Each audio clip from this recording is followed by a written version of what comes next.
नमस्कार, स्वागत है आप सभी का। मैं हूं आपके साथ शाफनी पटनायक। बुलेटिन की शुरुआत करेंगे। छत्तीसगढ़ विधानसभा अध्यक्ष डॉक्टर चरणदास महंत, सांसद ज्योत्सना महंत, विधायक गुलाब कमरो और सामान्य जनप्रतिनिधियों और ग्रामीणों की उपस्थिति में भूमि पूजन कराया गया। आपको बता दें कि केल्हारी में करोड़ों के विभिन्न विकास कार्यों का भूमि पूजन और लोकार्पण किया गया। वहीं भूमि पूजन पिपरिया रोड से नागपुर रेलवे स्टेशन, व्याहा, सीरियाकोह, चिरईपानी आरडी 2650 मीटर पर बृहद पुल निर्माण कार्य 164.80 लाख, डोमनापारा NH 43 से शंकरगढ़ मार्ग में पुल निर्माण कार्य 200.39 लाख, MDR रोड से लोहारी में बृहद पुल निर्माण कार्य 265.16 लाख, डोडकी से पसोरी मार्ग पर आरडी 2900 मीटर में बृहद पुल निर्माण कार्य 401.08 लाख, लोकार्पण तहसील कार्यालय केल्हारी 64.70 लाख, मुख्य मार्ग से मोरीपारा चरवाही सड़क निर्माण कार्य 49.87 लाख, डिहुली मुख्य मार्ग से फुलवारी टोला पहुंच मार्ग निर्माण कार्य 49.85 लाख, मुख्य मार्ग से बैसाखू घर तक श्रीरामपुर बस्ती पहुंच मार्ग 49.78 लाख है।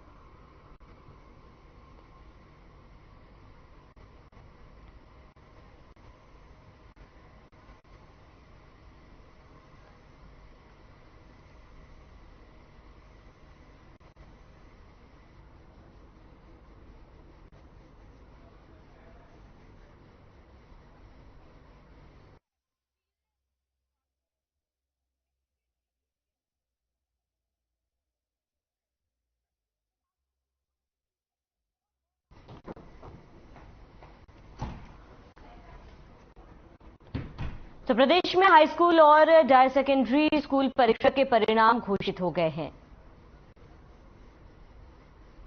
सीएम डॉक्टर भूपेश बघेल और स्कूल शिक्षा मंत्री डॉक्टर प्रेमसाय सिंह टेकाम ने परीक्षा में पास हुए विद्यार्थियों को बधाई दी। सीएम भूपेश बघेल ने स्वामी आत्मानंद स्कूल के विद्यार्थियों के शानदार प्रदर्शन पर खुशी जताई है। बता दें कि हाई स्कूल में 75.05% और हायर सेकेंडरी में 79.96% छात्र उत्तीर्ण हुए हैं, जिनमें हाई स्कूल में 79.16% छात्राएं और 70.26% छात्रा हैं।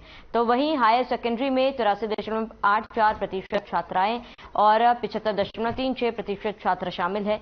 वहीं टॉप 10 में आने वाले छात्र हेलीकॉप्टर राइड करेंगे।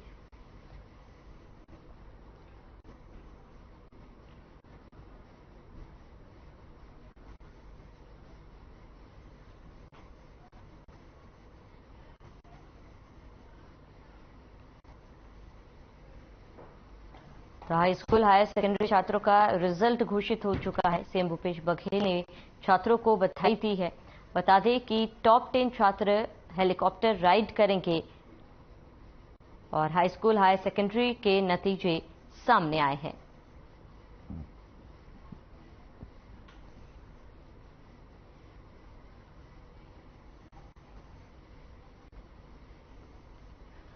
छत्तीसगढ़ विधानसभा के उपाध्यक्ष और केशकाल से विधायक संतराम नेताम का बयान सामने आया है, जिसमें उन्होंने एक तरफ देश में बढ़ती बेरोजगारी की बात कही तो वहीं दूसरी तरफ प्रदेश में भूपेश सरकार की तरफ से किए जा रहे कामों को गिनवाया है। संतराम नेताम ने और क्या कुछ कहा, आपको सुनाते हैं।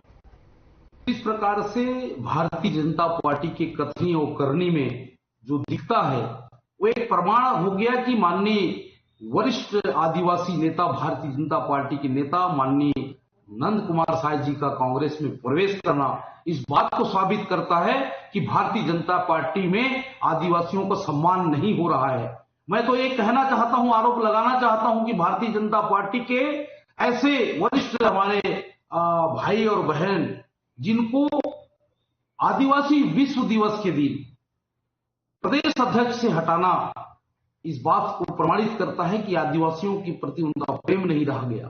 आदिवासियों को केवल बेवकूफ बनाने का काम भारतीय जनता पार्टी करती है, जिसका एक ताजा उदाहरण अभी साय जी ने जो प्रवेश किया, उन्होंने जो बयान दिया कि भारतीय जनता पार्टी में आदिवासियों का सम्मान नहीं होता, जबकि ये कहना चाहूंगा कि वो छोटा मोटा नेता नहीं है, पूरा प्रदेश नहीं, राष्ट्रीय गोंडवाना समाज का, आदिवासी समाज का राष्ट्रीय अध्यक्ष है। वो 3 बार सांसद रहे, 3 बार MLA रहे और कई विभिन्न पदों पर संगठन में रहने वालों का अगर कोई अगर वहां महत्व नहीं है, वहां के लोग अपमानित करते हैं भारतीय जनता पार्टी के लोग। इसलिए माननीय नंद कुमार साय जी कांग्रेस की विचारधारा, कांग्रेस के सिद्धांत को पसंद किए और बड़ी संख्या में उनके साथ समर्थक भारतीय जनता पार्टी को छोड़ के कांग्रेस में प्रवेश किए। मैं ये कहना चाहता हूं, उनको धन्यवाद देना चाहता हूं और ऊपर वाला से प्रार्थना करता हूं कि उसका उज्जवल भविष्य हमारे पार्टी में जरूर होगा। मैं ये कहूंगा कि माननीय नंद कुमार साय एक बुद्धिमान विद्वान हमारे नेता है। उनके साथ अगर भारतीय जनता पार्टी के लोग अगर ऐसा करते हैं तो छोटे छोटे हमारे जो कार्यकर्ता होंगे वास्तविक में वहां पर प्रताड़ित होंगे। हमारे छत्तीसगढ़ के माननीय मुख्यमंत्री जी बस्तर से लेकर सरगुजा से लेकर पूरे प्रदेश में जिस प्रकार से आम जनता को तेंदुपत्ता की हम बात करें, भारतीय जनता पार्टी के 15 साल के जो कार्यकाल में हमारे जो बस्तर के तेंदुपत्ता तोड़ने वाले भाई बहनों को मात्र 2500 रुपया माना बोरा दिया जा रहा था। अभी हमारे मुख्यमंत्री जी के आने से इसको सीधा 2500 से बढ़ाकर 4000 रुपया माना बोरा किया गया है, जिससे बस्तर के हमारे जो भाई बहन हैं उनको आर्थिक रूप से लाभ मिल रहा है। मैं यहां तक बताना चाहूंगा आपको कि मेरे यहाँ 16 समिति है। मैंने भी एक दिन डीएफओ साहब से पूछा कि इसका पूरा खर्चा कितना आता है। एक समिति में अगर कोई हम मानक बोरा 4000 में ले रहे हैं तो उनको उल्टाई पलटाई उसका पूरा परिवहन तक का कितना खर्चा आता है। उन्होंने बोला कि 52-5500 तक हो जाता है। तो मैंने उससे पूछा कि इसमें कई सरकार को कोई फायदा हो रहा है क्या? उन्होंने कहा सर घाटा पे चल रही है सरकार, कई जगह तो उतना जो अपन पैसा लगाते हैं उतना नहीं मिल पा रहा है। तो कुल मिला के अगर घाटा में भी करके अगर हमारे भाई बहन को जो जंगल में कड़ी धूप में कांटा खुट्टी में जाके तोड़ते हैं उनके लिए बड़ी राहत है। हमारी सरकार की सोच, माननीय मुख्यमंत्री जी की सोच को मैं सलाम करता हूं। अभी एक बात कहना भी चाहूंगा कि पिछला सरकार ने तेंदुपत्ता के जो बोनस के रूप में जूता चप्पल बांटते थे और एक दिन उन्होंने विकास कार्यों के चलते हमारे विकास यात्रा में आए थे बड़े धनोरा में, तो उन्होंने चप्पल जूता बांटा। तो मैं महिलाओं से पूछा कि आपको जूता चप्पल मिला और आपको कैसे लग रहा है? तो उन्होंने बताया क्या बताएं भैया, विधायक भैया, एक पैर का चप्पल का नंबर 6 और दूसरा का 7वां नंबर है।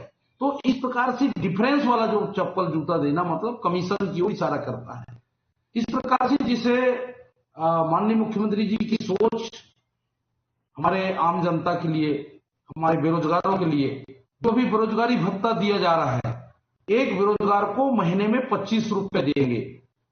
भारतीय जनता पार्टी के लोगों का कहना था कि हम जो है 2 करोड़ लोगों को हम रोजगार देंगे, लेकिन आज 9 साल बीतते जा रहा है, 2000 लोगों को उन्होंने नौकरी नहीं दे पाया। हमारे मुख्यमंत्री जी ने आज देखिए अभी बम्फार वैकेंसी निकल गया है।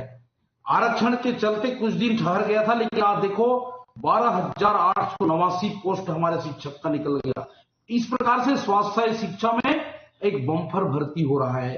हमारे बेरोजगारों को 25 रुपया जो बेरोजगारी भत्ता देना एक बड़ा दिल की बात है। माननीय मुख्यमंत्री जी ने सोचा कि हमारे बेरोजगारों को कुछ तो उनके लिए उनके पढ़ाई लिखाई फीस के लिए पैसा मिलना चाहिए।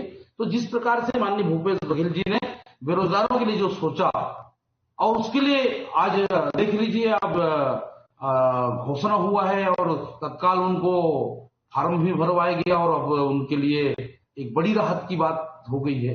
तो इस प्रकार से माननीय भूपेश बघेल जी की एक सोच बेरोजगारों के लिए, मजदूरों के लिए, किसानों के लिए लगातार प्रदेश में उनका रहा है, जिसका परिणाम कि बीजापुर में 5000 मोटरसाइकिल एक साल में खरीदना, 400 ट्रैक्टर का एक साल में खरीदना छोटा सा जिला में, इस बात को प्रमाणित करता है कि लोगों के आय में वृद्धि हो रही है, लोगों के जेब में पैसा जा रहा है।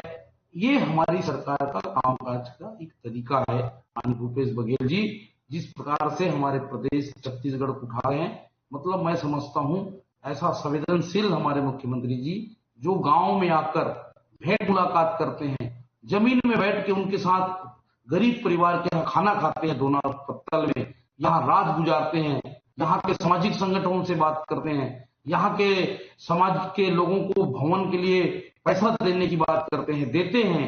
और शिक्षा, स्वास्थ्य, पेयजल, हर तरह के जो उनकी जो सोच पर काम करना, मैं समझता हूं 15 साल भारतीय जनता पार्टी ने नहीं किया, उसमें 4.5 साल की जो कार्यकाल है माननीय भूपेश बघेल जी की सरकार, कांग्रेस की सरकार ने किया।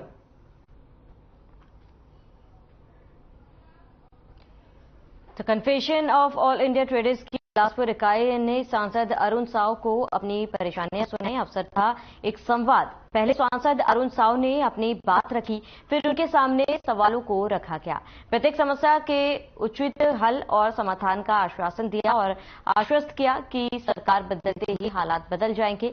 वहीं कैंप से संबंधित पदाधिकारियों और सदस्यों ने अपने विचार व्यक्त किए।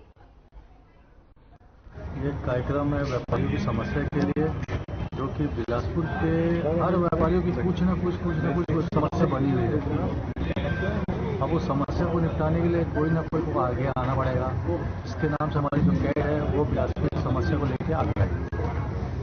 व्यापारियों की कोई भी समस्या होती है, या तो फिर सड़कें प्लस सड़क चौड़ी नहीं है, लाइट नहीं है, ये मेन समस्या होती है। क्योंकि जब भी देखो कोई भी चीज़ होती है, रात के 10 बजे के बाद कोई लेडीज निकलने के तैयार है क्योंकि लाइट नहीं है, कोई आदमी स्कूटर में जाते बोले गड्ढे हैं, और इस गड्ढे के कारण कई बार एक्सीडेंट भी होते जा रहे हैं। व्यापार किस चीज से विकसित होता है? व्यापार तो हर चीज से विकसित होता है, क्या चीज नहीं है। अब बारिश का मौसम रहेगा तो प्लास्टिक जूते, प्लास्टिक चलेंगे, थोड़ी सी गर्मी आएगी तो छाता चलेगा, एसी चलेगी, लाइट, मतलब हर चीज ऐसी है जो व्यापार से चलेगी। कुछ बड़ी डिमांडें हैं कैट की तरफ से भी वो आएंगी, और बिलासपुर को सुंदर, सुरक्षित और अच्छा बनाने के लिए हम अपने सांसद जी से डिमांड कर रहे हैं, जिसका नतीजा हो सकता है हमें आने वाले कुछ महीनों में या कुछ सालों में जरूर। लेकिन जो भी सवाल है या जो भी परेशानियां हैं वो स्थानीय स्तर की है, जो राज्य सरकार के स्तर पर हल हो जानी चाहिए थी या निगम के स्तर पर। उसके लिए सांसद के साथ बात करने की क्या आवश्यकता पड़ गई? या हो गई होती तो शायद नहीं आवश्यकता पड़ती। नहीं, फिर भी यहाँ के कौन से ऐसे प्रयास है जो सफल नहीं हुए? किनसे बात हुई? सबसे बात हुई है, निगम से भी होती है, निगम होता है, निगम कई चीजें बोलता है, तो इसलिए फिर हमें सांसद से बात हुई। सांसद ने भी यही आश्वासन दिया कि स्थानीय कमिश्नर से बात होगी। भैया हम व्यापारी हैं, हमारा काम अपनी बातों को रखना है। हाँ, उनका आज निर्णय हो या कल हो, तो इसको देखते हुए अब देखते हैं जितनी जल्दी निर्णय हो जाएगा, जितनी जल्दी हमारी मांगों को समझा जाएगा। हाँ। और ज्यादातर मांगे हमारी अपनी नहीं है। हाँ। तो शहर की मांग है, शहर को कैसे बेटर जगह बनाई जाए, इसके ऊपर मांग। ये तो है कि व्यापारी भी शहर का नागरिक है और जो नागरिक तो है ही है। एक लंबा समय निकल के संवाद बहुत पहले हो जाना चाहिए था। कह सकते हैं कैट की इकाई हमारे यहाँ पिछले 2 साल से काम कर रही है, और ये सोच कैट ने बनाई कि हमें अपने जनप्रतिनिधियों से संवाद करना चाहिए। और ऐसा नहीं है कि सांसद जी हमारे मेंबर ऑफ पार्लियामेंट है, इसके बाद हम निगम के पास भी जा रहे हैं और हमारे यहाँ के जो विधायक जी हैं उनके पास भी जा रहे हैं। तो सबके पास हम अपनी बात रखेंगे, जितनी जल्दी बिलासपुर को कुछ मिले तो अच्छा रहेगा। देखिए, जहाँ तक बात अभी मेडिकल एसोसिएशन से बात आई कि सेकेंड क्वालिटी का जो मेडिसिन आज जो मार्केट में बिक रहा है, 30 to 40% डिस्काउंट में उनको मिल रहा है, और वो 10 से 20% डिस्काउंट में दे रहे हैं। क्योंकि हर कस्टमर जाके पूछता है, जैसे कि बताया होलसेल तो मात्र 8%, रिटेल को 16% डिस्काउंट में मेडिसिन मिलती है। अब अगर कस्टमर जाके बोलता भैया हमें 20% डिस्काउंट दे, तो वो दुकानदार आखिर में क्या करे? वो दुकानदार आज 40% डिस्काउंट में सब स्टैंडर्ड क्वालिटी का माल लेके 20% डिस्काउंट में कंज्यूमर को दे रहा है। इसके लिए हमारी हमेशा से मांग जो रही है कि शासन इसमें इंटरफेयर करे, हर जितने मेडिसिन से सबके रेट फिक्स करे। और इसमें जो ऑनलाइन मार्केट है, ऑनलाइन में ऐसा नहीं कि पूरा ओरिजिनल ही माल हमको आ रहा है, और हमको ऑनलाइन मार्केट से पूरी टीम माल आ रहा है। हम विश्वास के साथ लेते हैं ऑनलाइन मार्केट से कि आपको डिस्काउंट 20% मिल रहा है, घर में हमको F4 सर्विस मिल रही है, सारे कुछ मिल रहा है, लेकिन उसकी गारंटी क्या है कि ओरिजिनल है। आज मेडिकल व्यापार कहीं न कहीं इंसान की जिंदगी से जुड़ा हुआ व्यापार है। इसके साथ जो भी नाराघात हो रहा है, हम चाहते हैं सेंट्रल गवर्नमेंट से इसमें एक्शन ले, ताकि सही लोगों को सही रेट में सही चीज मिल सके, क्योंकि बॉडी के सही जिंदगी के साथ खिलवाड़ हो रहा है। जो व्यापारिक संगठन है क्या प्रयास कर रहे हैं? हम व्यापारी संगठन समय समय पे जैसे कि आज आपने देखा 1-to-1 जो हमारा संवाद हो सांसद महोदय से, हम सांसद महोदय को जानकारी इसके बारे में दे रहे हैं। इसके बारे में हम समय समय पर विधायक महोदय से प्लस हम केंद्रीय मंत्री से हम समय समय पर सारी जानकारी हम दे रहे हैं कि इस पर आप लोग एक्शन लीजिए ताकि ये जो व्यवस्था है सुधर सके। इंडियन मेडिकल एसोसिएशन की क्या भूमिका हो सकती है इस संबंध में? इंडियन मेडिकल एसोसिएशन अपनी बेहतरीन भूमिका निभा रही है। जो जैसे मैंने आपको जानकारी दी, जितने भी स्थानीय स्टेट लेवल पे, सेंट्रल लेवल पे जितनी भी हमारी बातें वहाँ जिस स्तर पर पहुंचनी चाहिए, हम सभी स्तर पर पहुंचाने की कोशिश कर रहे हैं। आज जो सांसद महोदय के सामने मैंने बात रखी, ये हमारे दवा व्यवसाय का बहुत कठिन समय है। भारत सरकार हमको हमारे प्रोडक्ट पर 16% मार्जिन देती है, परंतु कुछ इंटरनेशनल कंपनियां और भारत देश के बड़े व्यवसायी 25% डिस्काउंट दे रहे हैं। सरकार को इस पर कंट्रोल करना चाहिए, नहीं तो देश का चिल्लर व्यवसाय बहुत जल्दी सिमट जाएगा और देश में गंभीर संकट पैदा होगा। चूंकि इन दवाइयों के डिस्काउंट के चक्कर में जो स्पूरियस ड्रग आ रहे हैं और जो इन बड़ी कंपनियों के द्वारा स्पूरियस ड्रग यानी गुणवत्ताहीन दवाइयां आज बाजार में 40% है और प्रोपोगेंडा मेडिसिन जो उपहार के लालच में चलाई जाती है वो 40% है। ये मानवता के साथ घोर अन्याय है और मानव समाज के लिए ये अभिशाप है। इसे तत्काल खत्म किया जाना चाहिए। ये डिस्काउंट के चक्कर में मैं जनता से भी अनुरोध करूंगा, डिस्काउंट मांग करके घटिया दवाइयों का उपयोग आपके साथ ना हो जाए, इससे आप सावधानी बरतें। इंडियन मेडिकल एसोसिएशन इसमें क्या कर सकता है? इंडियन मेडिकल एसोसिएशन इसमें प्रयास कर रहा है और सरकार की ओर से ऑनलाइन दवाइयों पर बैन का कागज भी इशू हो गया है, परंतु अभी तक इम्प्लीमेशन नहीं हुआ है। इसीलिए मैं हमारे सांसद महोदय के माध्यम से केंद्रीय स्वास्थ्य मंत्री को बारंबार बिलासपुर ला करके उनको सारे एविडेंस ऑन डॉक्यूमेंट प्रदान करना चाहता हूं। आपके माध्यम से भी मैं अनुरोध करता हूं कि केंद्रीय स्वास्थ्य मंत्री बिलासपुर आएं और पूरे देश की हम रक्षा कर सकें कि स्पूरियस ड्रग हमारी जनता को ना खाना पड़े। समस्या देशव्यापी है या प्रदेशव्यापी है कि स्थानीय है? ये पूरी देशव्यापी है और पूरे देश में ये समस्या है, क्योंकि ये स्पूरियस ड्रग पूरे देश में सप्लाई होते हैं और ऑनलाइन तो बहुत सारे प्रमाण हैं।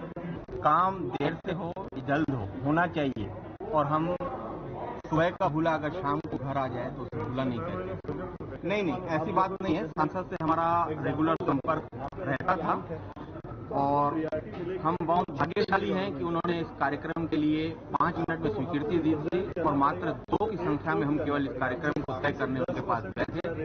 ये उनका बहुत ही उदात्तापन है। देखिए, कैट ने उनको अभी पत्र सौंपा है, उसमें हमने काफी बड़ी बड़ी मांगें भी रखी हैं। जैसा कि आपने सुना भी होगा, कोसलापुर रेलवे स्टेशन कॉन्वेंट दोनों तरफ प्रवेश द्वार हो, एक वर्ल्ड क्लास की स्टेशन हो बिलासपुर को मिले और काशी और उज्जैन के स्तर का हमें रतनपुर महामाया मंदिर को विकसित करने के लिए हमने आग्रह किया है। बुधवारी बाजार के व्यापारियों की समस्या भी उठाई है जो सेंट्रल से ही पूरी हो सकती है। ऐसी काफी और मांगे हैं जो हमने उनको पत्र में दी हुई हैं। सबको हम पढ़ नहीं पाए हैं, लेकिन हम लोग को पत्र के माध्यम से दिया है। वो पत्र आपको उपलब्ध करा दिया जाएगा। माहौल यहाँ का मतलब बिलासपुर का देखते हैं कि सरकार चेंज उस समय से बिलासपुर का माहौल कहा जाए कि बिल्कुल परे से बाहर लड़कियाँ अपने आप को असुरक्षित महसूस करती हैं। दिन दहाड़े कुछ भी हो रहा है। यहाँ की जनता अब बड़ा त्रस्त है और इससे मैं ज़्यादा राजनीतिक बातें नहीं बोलना चाहूँगी। निश्चित रूप से जब आपस में बैठते हैं, अलग अलग क्षेत्र की जो दिक्कतें हैं और किस विषय को लेकर क्या करना है, ये संवाद से ही हल होता है। मुझे भी बहुत सारे ऐसे विषय जो आगे करना चाहिए, व्यापारी संघ बिलासपुर से ये सब मिलकर बिलासपुर की बेहतरी के लिए काम करेंगे और उसमें ये मददगार साबित होने वाला है ये संवाद का कार्यक्रम। तो बिलासपुर जिले के श्रेयांशी सूर्यवंशी ने अपने जिले का ही नहीं बल्कि पूरे प्रदेश का नाम रोशन किया है। आपको बता दें कि अब तक कुल 17 मेडल मार्शल आर्ट्स और प्रतियोगिताओं में जीते हैं। श्रेयांशी सूर्यवंशी अभी महज 8 साल के हैं। मार्शल आर्ट के प्रति उसकी लगन और एकाग्रता ने उसे राष्ट्रीय चैंपियनशिप में विजेता बना दिया। अपने कोच के कुशल निर्देशन में श्रेयांशी से सिखाए गए सभी टिप का लगातार अभ्यास कर सभी प्रकार के मेडल हासिल किए हैं। तो राष्ट्रीय चैंपियनशिप विजेता बनी है श्रेयांशी, और श्रेयांशी महज 8 साल की है, लेकिन 8 साल की उम्र में उन्होंने जिले की नहीं बल्कि पूरे प्रदेश भर में नाम रोशन किया है। और लगातार जो शिक्षा कोच द्वारा दी जा रही थी, लगातार अभ्यास किया है श्रेयांशी ने, और श्रेयांशी सूर्यवंशी ने प्रदेश का नाम रोशन किया। बता दें कि करीब 17 मेडल मार्शल आर्ट्स में जीते हैं और 8 साल की उम्र में श्रेयांशी ने खूब नाम कमाया और अपने नाम करीब 17 मेडल श्रेयांशी ने किए हैं।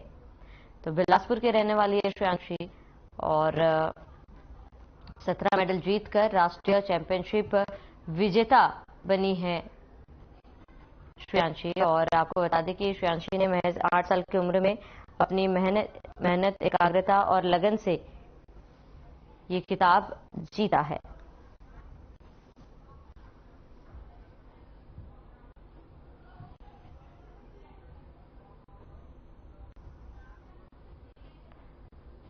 खबर बीजापुर से, जहां तेंदुपत्ता तोड़ने गए ग्रामीण पर भालू ने हमला कर दिया। बता दें कि उसूर ब्लॉक के नड़पल्ली के जंगलों में सुबह करीब 7 बजे भालू ने काकारामा पर हमला कर दिया। हमले में ग्रामीण बुरी तरह से घायल हो गए, जिसमें इलाज के लिए उसूर अस्पताल ले जाया गया। इसके पहले भी पोलमपल्ली में तेंदुपत्ता फड़ में बिजली गिरने से एक की मौत और 20 घायल हो चुके हैं। भालू ने ग्रामीणों पर हमला कर दिया है और हमले में काकारामा बुरी तरीके से घायल हो गए और उन्हें इलाज के लिए अस्पताल में भर्ती कराया गया। बता दें उसूर थाना क्षेत्र का ये मामला, और ये पहली दफा नहीं है जब ऐसा मामला सामने आया है। इससे भी कई और अन्य घटनाएं हैं जिसमें भालू ने लोगों पर हमला किया है।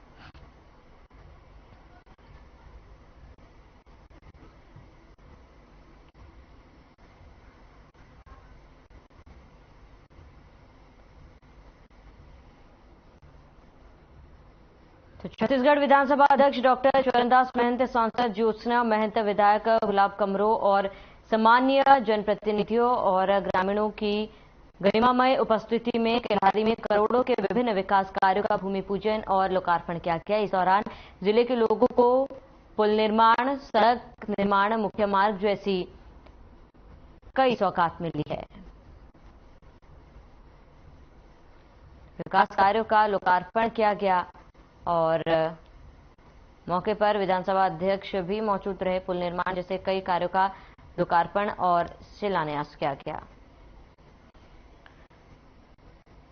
छत्तीसगढ़ विधानसभा चुनाव को लेकर सभी राजनीतिक पार्टियां सक्रिय हो गई है। जैसे जैसे चुनाव नजदीक आते जा रहे हैं वैसे वैसे सभी पार्टियां भी सक्रिय होती जा रही है, जिसको लेकर हमारे संवाददाता श्रीचंद मखीजा ने बिलासपुर जिले में आम आदमी पार्टी के पदाधिकारियों से खास बातचीत की।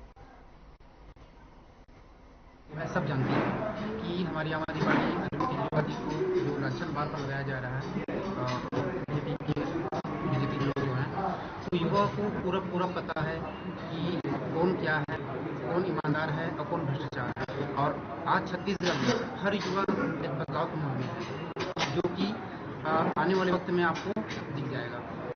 युवाओं के लिए क्या नीति है पार्टी की, क्योंकि न तो दिल्ली में पार्टी ने कुछ घोषणा की है ना पंजाब में। यहाँ जो है अभी घोषणा हुआ, हमारे शीर्ष नेता है नेतृत्व कर रहे हैं, वो घोषणा करेंगे युवाओं के लिए, और हम अच्छा रोजगार भी उपलब्ध कराएंगे अपने युवाओं के लिए, क्योंकि आज 4 साल कंप्लीट हो चुका है, 5वां साल होने वाला है। अगली जो पार्टी यहाँ सरकार बना के है, जो आज तक युवाओं को रोजगार नहीं दे सका, साथ साथ जो 2500 जो वादा किए थे, हम 2500 बेरोजगार भत्ता देने करके वो भत्ता को भी लागू नहीं कर पाया है। हम दूसरे सरकार की बात नहीं कर रहे हैं। आपकी सरकार ने युवाओं को जोड़ने के लिए कुछ भी नहीं किया। जो संगठन ही नहीं यहाँ पर, कैसे सरकार बनाने का दावा कर रही है पार्टी? संगठन का निर्माण हुआ है अभी। कब हुआ?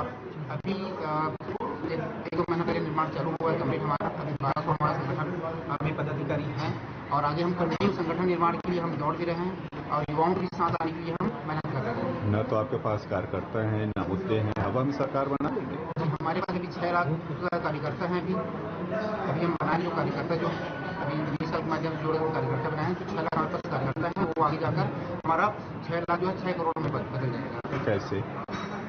लगातार जो हम काम कर रहे हैं, जैसे केजरीवाल जी के जो दिल्ली में जो मॉडल जैसे कौन सा काम कर रहे हैं? दिल्ली में जो हमारी रोजगार, छत्तीसगढ़ की बात करो। छत्तीसगढ़ से दिल्ली से जो काम है उसको हम बताकर यहाँ हम अपना संगठन मजबूत करेंगे और युवाओं को भरोसा दिलाएंगे। जी, महिलाओं की स्थिति तो उतनी अच्छी नहीं है। महिलाएं यहाँ खुल के काम नहीं कर पाती है, खुल के बाहर निकल नहीं पाई है वो। और सबसे बड़ी दुखद बात ये है कि उन लोग के मन में एक मनसा बैठ गई है कि उन्हें कुछ पैसे दे दिया जाए तब हम बाहर निकल के काम करेंगे या किसी के लिए प्रोटेस्ट करेंगे। ये वो अपना मूलभूत सुविधाएं को समझ नहीं पा रही है क्योंकि कांग्रेस भाजपा ने उनको दी नहीं। उन्होंने बस खरीदने का काम किया, 200 रुपया दे दिया, रिक्शा दे दिया, साड़ी दे दिया। उसके बाद उन्होंने बोल दिया कि आज यहाँ चलना है, वहाँ चलना है, वहाँ वो चले गए। और उसके बाद से फिर जब अभी कोरोना काल में उनके पास राशन नहीं था, किसी ने पूछने तक नहीं गया, कितने लोग मरे उसके लिए भी उन्होंने पूछने तक नहीं गया। तो हमारी महिलाओं को ये समझना चाहिए कि 200 रुपये से, साड़ी से, भिक्षिया से ये सब कुछ नहीं होता है। तो हम अभी जगह जगह जाकर लोगों को यही बता रहे हैं कि आप सही सरकार चुनें और सही सरकार बनाएं। अभी आपने कहा कि भारतीय जनता पार्टी कांग्रेस ने यहाँ की महिलाओं को पैसे दे दे करके उसकी मानसिकता को बदल दिया। कैसे इस चीज को तोड़ेंगी आप? नहीं, तोड़ना तो पड़ेगा हमको, उनको बार बार समझाना पड़ेगा कि जब वो बाहर निकलती हैं, समाज में जाती हैं, उनके साथ में जो परेशानियां बीत रही हैं, आए दिन कभी रेप हो रहा है, वो किसी तरीके से सुरक्षित नहीं है। तो उनको ये चीज़ समझाना पड़ेगा। जैसे हमारे दिल्ली में अभी महिलाओं के लिए बसेस किए गए हैं, उसके बाद फिर उनकी सेफ्टी का पूरा ध्यान रखा गया। ये सब चीज़ मुझे तो चलिए इसी के साथ ही इस बुलेटिन में फिलहाल मेरे साथ इतने। देश और दुनिया की तमाम बड़ी खबरों के लिए बने रहे हमारे साथ।